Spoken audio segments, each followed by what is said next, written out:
అంటే మొన్న forensic lab fire incident మీద కూడా చాలా అపోహలు ఆరోపణలు వస్తా ఉన్నాయి.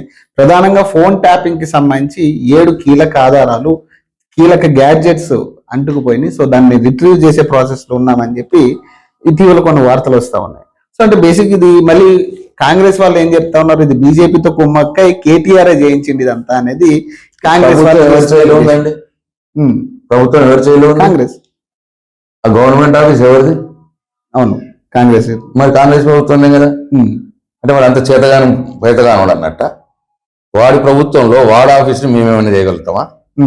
అస్సలు విషయం ఏంటంటే నోటుకోటు కేసులు ఉన్నాయి దాంట్లో అన్ని. నోటుకోటు కేసులు ఉన్నటువంటి అన్నిటిని కూడా అవిటిని కాల్చాలా అని చెప్పి వాళ్ళు ప్లాన్ పన్నారని మా అభియోగం. మేము అదే ఆరోపిస్తున్నాం. అంతేగాని వాడ ఆఫీస్లో వాడింత పోయి మేము పెడతామా మంట?